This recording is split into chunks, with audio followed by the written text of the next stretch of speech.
Mesdames, Messieurs, bonsoir. Vous êtes à Lundi Sport sur RTI 1 et vous faites bien. L'actualité sportive, c'est maintenant les titres. Les éléphants espoirs ne seront pas aux Jeux africains en septembre prochain à Brazzaville. La place leur a été raflée par les étalons olympiques ici même au stade Robert Champ. Les équipes de première division ont quant à elles refoulé malgré les intempéries les pelouses pour le compte de la 14e journée de la Ligue 1 qui marque le début de la phase retour du championnat. Du handball, du maracana et aussi du football féminin seront également au menu de ce Lundi Sport que vous aurez à suivre tout au long de ces 90 minutes. 90 minutes au cours desquelles nous aurons beaucoup de plaisir à vous entretenir. Nous, c'est bien sûr Serge Dakouri, bonsoir. Bonsoir Cathy Touré. Et nous sommes en compagnie de Salif Ouattara qui était très sollicité ce week-end. Bonsoir Cathy Touré, on a fait le mieux.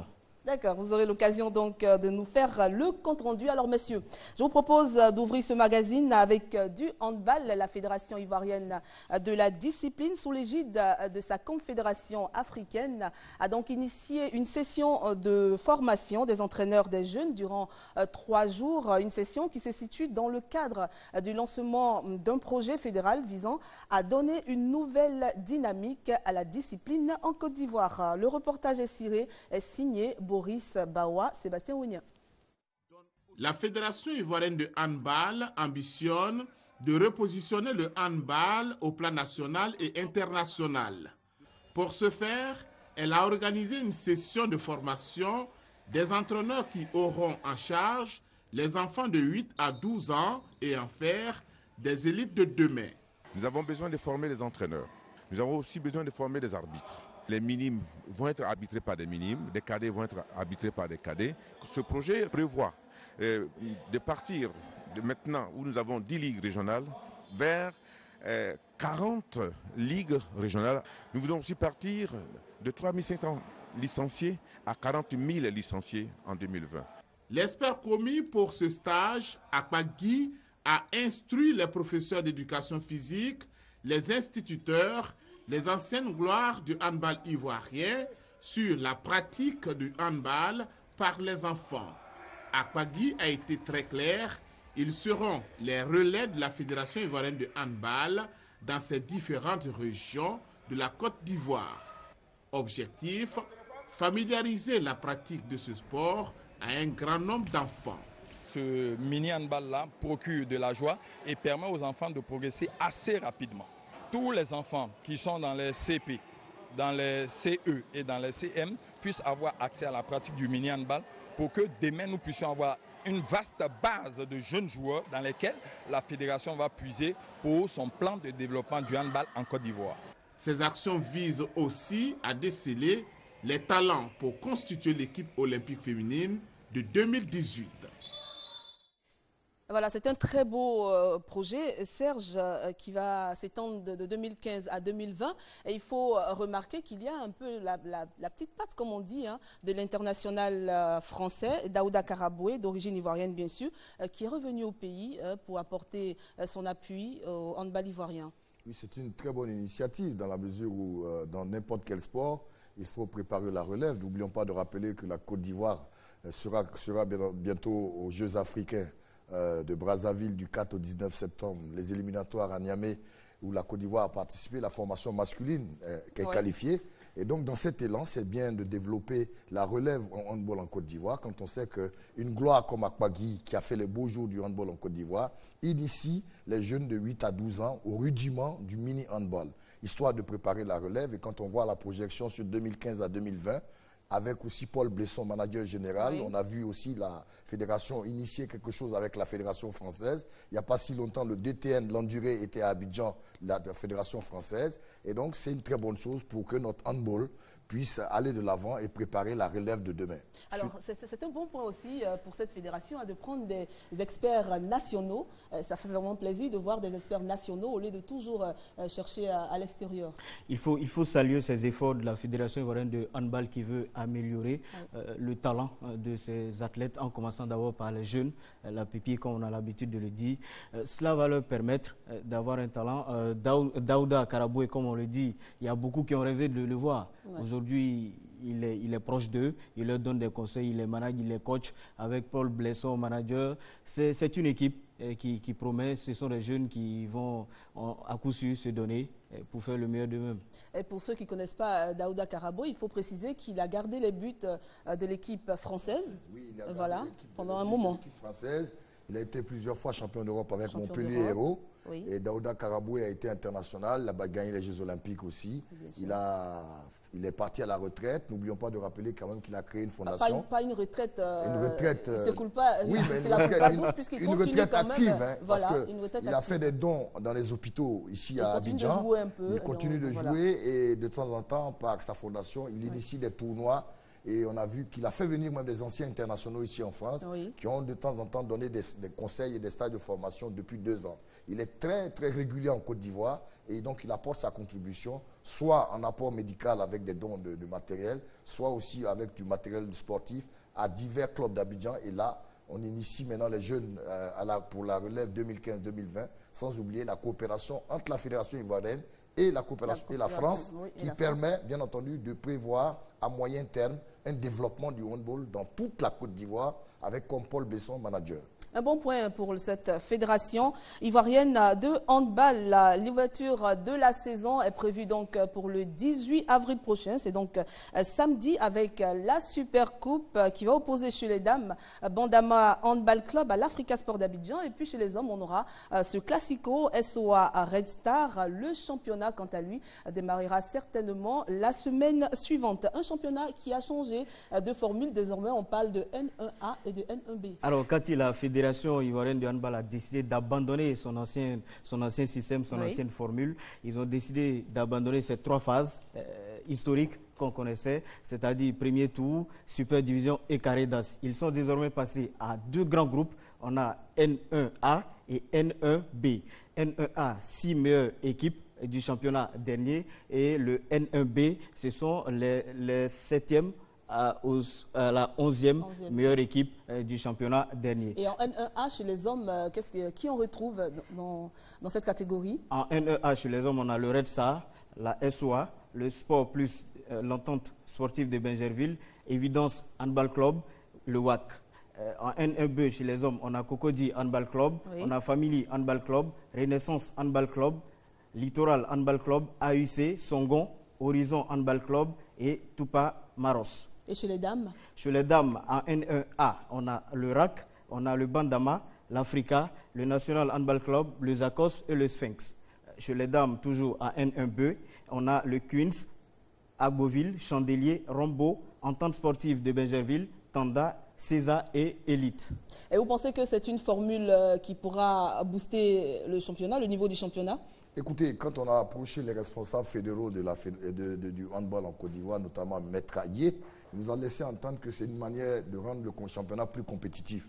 Car n'oublions pas de dire que l'ancienne époque, l'ancienne formule pour lui, ne permettait pas à nos équipes en confrontation africaine d'être en compétition. Il y avait des scores larges de 37-4, 40-10 et tout.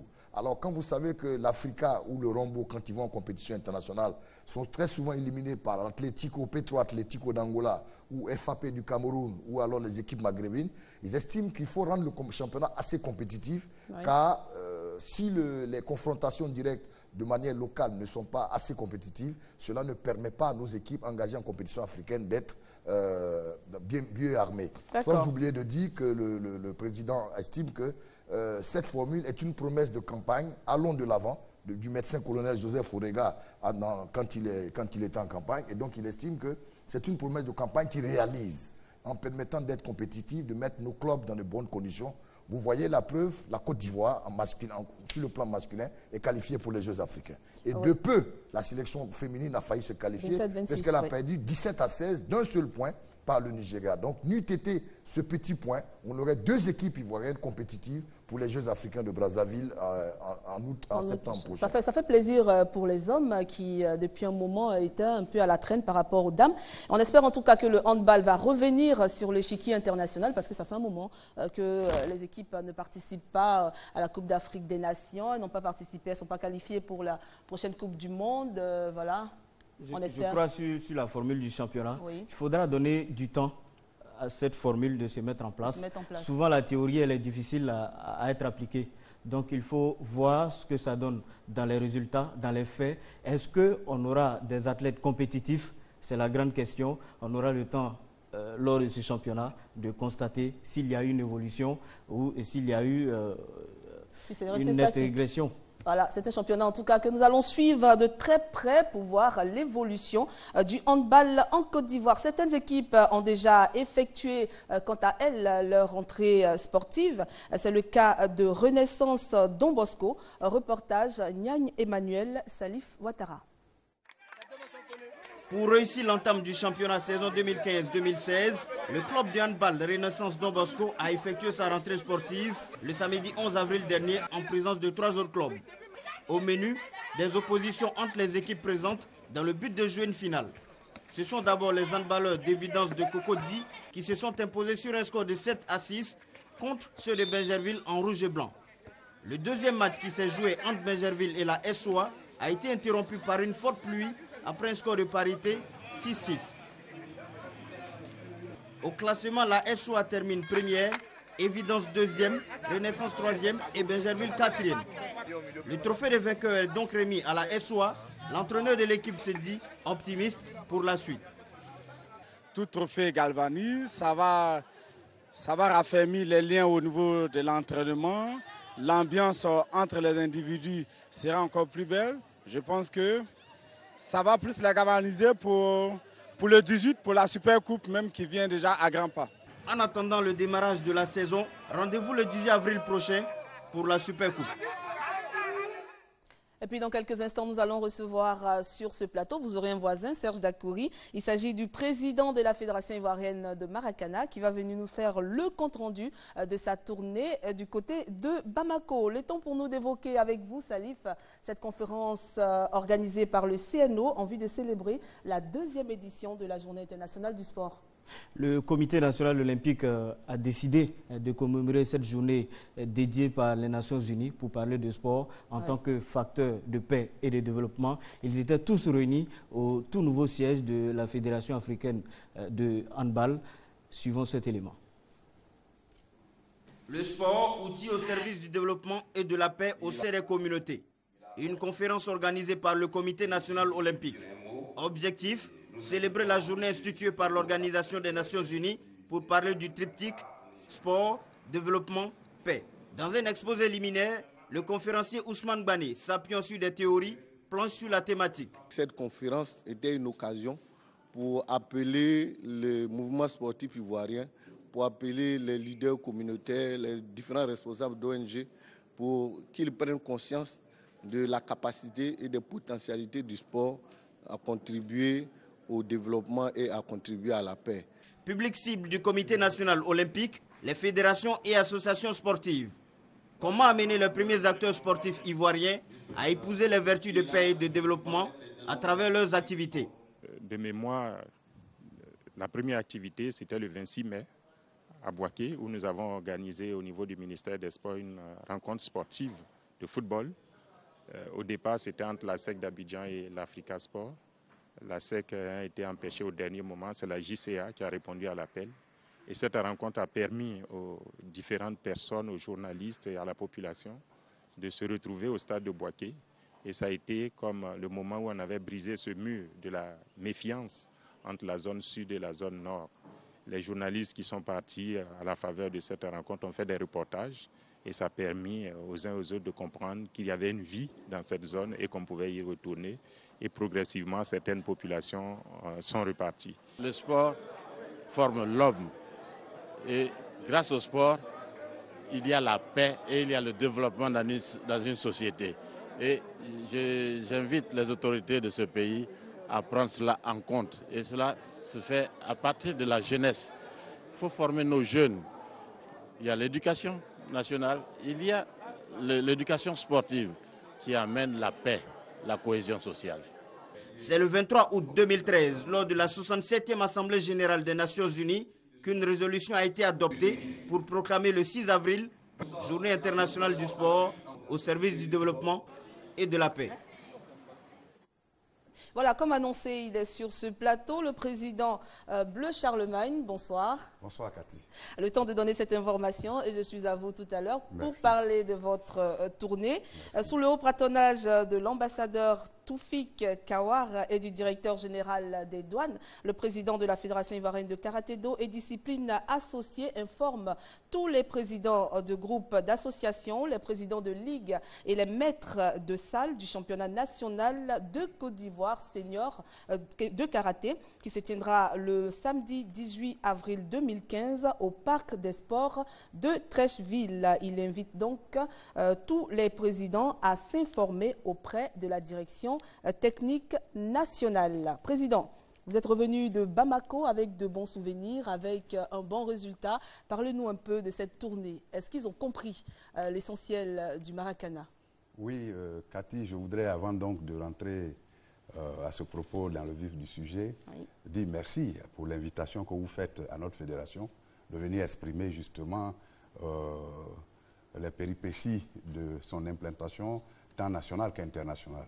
Naturellement, dans le cadre donc de la promotion internationale, nous nous sommes rendus, après notre propre sollicitation, nous avons sollicité et obtenu du ministère des Sports donc, du Mali, un pays frère, une rencontre qui nous a été accordée effectivement le 8 avril dernier. Nous étions là-bas dans le cadre donc de l'appel à la présence du Mali au niveau du CIT. D'accord. Le CIT qui est j'allais dire le Comité international de transition pour la mise en place de la future Fédération internationale du Maracana Association. Et donc, comme vous le savez certainement à travers Salif, c'est une institution qui va se mettre en place le 6 août prochain à Lomé. Nous avons planifié cela depuis 2012 avec les 5 pays du Conseil de l'Entente. Et donc, il était aberrant pour nous que le Mali, qui est un pays frère, vous savez que tout ce qui a été au plan politique entrepris par Feu Félix Houphouët-Boigny, j'allais dire père fondateur du Maracana, c'est fait à partir du Mali. Vous vous souvenez du RDA en 1946. Oui. Et donc nous sommes allés rappeler aux Maliens qu'ils ne doivent pas être à la traîne quant au développement d'une discipline à l'international qui est made in Côte d'Ivoire. Et c'est ce que justement le jeune ministre Gendo, donc Hussein, a bien compris. Et vraiment sans aucune difficulté, il a ouvert les portes du Mali au Maracana au niveau international. En tout cas, nous sommes fiers de vous, on vous le dit. Et lorsque vous étiez à pardon, pas à Maracana, mais à Bamako, bien sûr, nous avons suivi de près, sinon Salif Ouattara a suivi de près, en tout cas, tous vos faits et gestes du côté du Mali. On a toutes les images de Bamako. On sait que le président de la Fédération ivoirienne de Maracana et de discipline associée à ces journées du 8 au 10 avril à Bamako. C'est ça.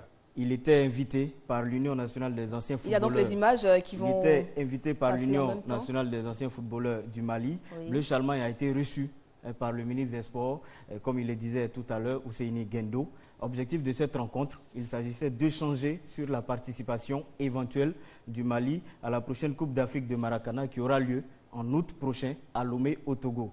Dernier acte du séjour des Maracaniers ivoiriens, ils sont allés à la source, ils sont allés rencontrer un ancien, une star, Salif Keïta, dit Domingo. Il vit au Mali, ils sont allés à sa résidence, ils ont tenu à lui marquer ce respect, lui passer le salut de la Côte d'Ivoire. La FIMAD a également profité de son séjour pour tenir un atelier de formation avec l'ensemble de ses anciens footballeurs, parce que aujourd'hui, qui dit Maracana dit ancien footballeur. Ils se reconvertissent la plupart du temps dans cette discipline. Et le Mali, enfin, selon le message de la fédération, ne saurait être à la traîne quand il s'agit de participer et de jouer au Maracana. D'accord. Alors, Président, rien ne vous arrête.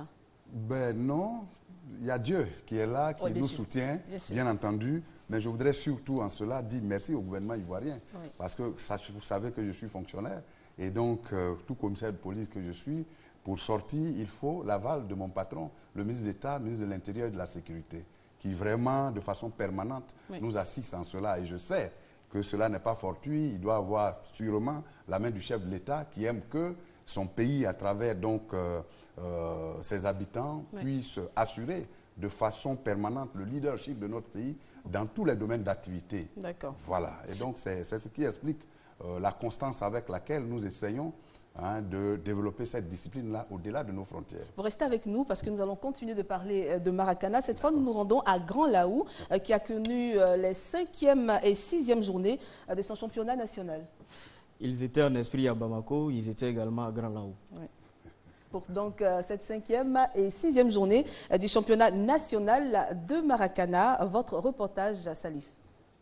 La cité balnéaire de Grand Laou, située à 152 km d'Abidjan, a accueilli les 5e et 6e journées du championnat national de Maracana. Les 5 clubs de la zone sud, le Ndjouami de Grand Laou, le Nkoa de Jacquesville, le club des amis maracaniers de Benjerville, le Maracana Club de Tiasalé et les Maracaniers de Beaunois avaient un objectif: être parmi les 2 clubs qualifiés de la zone sud pour la phase finale de Yamoussoukro. Plus aguerris, ce sont finalement les Maracaniers de Jacquesville avec 19 points et ceux de Tiasalé 15 points qui s'imposent et obtiennent leur ticket pour Yamoussoukro. Il n'y a pas de star. C'est chacun à son tour, tout le monde joue pour le groupe. On ne joue pas pour chacun.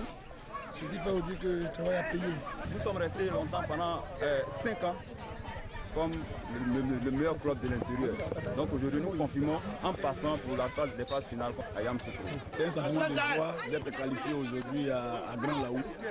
Aujourd'hui, je suis venu avec 8 joueurs, mais par la grâce de Dieu, nous sommes qualifiés. Je me réjouis de cette qualification-là. Prochain rendez-vous, les 18 et 19 avril pour les 7e et 8e journées du championnat national de Maracana à Daokro. Président, c'est assez efficace les championnats éclatés sur tout le territoire? Oui, bien entendu. Quand vous savez que vous n'avez pas de subvention financière effective à donner au club, c'est une expérience qu'il faut essayer. Parce que là, les clubs sont à proximité, les compétitions sont à proximité des clubs.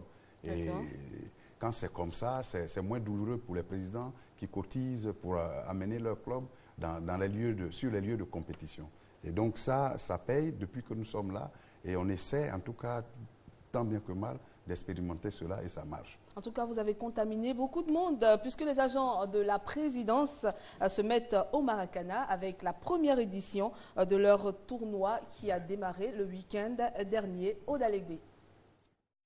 C'est M. Onliou Soumaoro, directeur de cabinet, représentant le ministre des Affaires présidentielles, qui a procédé au lancement officiel du tournoi. Pour la première journée, 4 rencontres étaient au programme. En match de levée de rideau, les femmes de la présidence reparties en 2 équipes se sont affrontées. Ce match a vu la victoire de FC Dynamique sur FC Douceur sur le score de 2-0.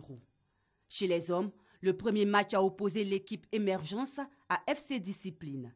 Et victoire émergente et sans appel de 5-0.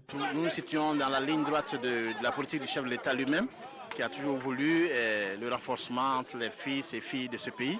Et ça commence dans les services, ça commence dans les familles, ça commence dans tous les foyers.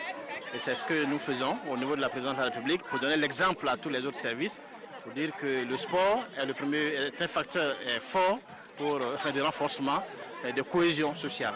Pour une première, je pense que c'est quand même bien parce que ça permet de briser toutes les barrières. Il n'y a pas de chef, il n'y a pas de responsable, tout le monde est même chose. Et bon, c'est la détente, c'est la joie. Je pense que ça doit nous inspirer. Une bonne occasion pour les travailleurs de la présidence de mieux fraterniser. Le programme présidentiel de logement est une réalité avec la SICOGI. Plus de 2000 logements livrés et 15 000 en cours de réalisation. Appartements, duplex et villas à Yopougon, Abobo, Angré, Riviera et dans les villes de Daloa, San Pedro, Kong. Avec la SICOGI, vous avez l'assurance de la qualité, une facilité de paiement et une solution pour les entreprises. Infoline 20 30 55 44. Sikoji, nous savons faire des maisons. Président, je vois que les agents de la présidence vous ont dévancé en intégrant les dames. Parce que je crois savoir que vous avez des dames aussi cette année. Oui, bien entendu. Il y a 16 clubs de dames qui vont donc s'adonner très bientôt dans une ville de l'intérieur, justement au championnat national test, initiation donc au niveau des femmes du Maracana féminin. Mais je voudrais saluer déjà cela. Mais Cathy, avant d'y arriver, je voudrais, pour cette mission internationale, dire merci aux populations maliennes qui nous ont franchement bien reçus, à commencer par son gouvernement. Vous savez que nous étions partis pour nous prendre nous-mêmes en charge au niveau de l'hébergement, la restauration et tout, que le ministre des Sports, j'ai dit tout à l'heure, monsieur, son Excellence donc Hussein Dindo, a décidé de prendre tous les frais d'hébergement, de séjour formidable. Dans l'hôtel que l'UNAFOM, l'Union nationale donc des footballeurs,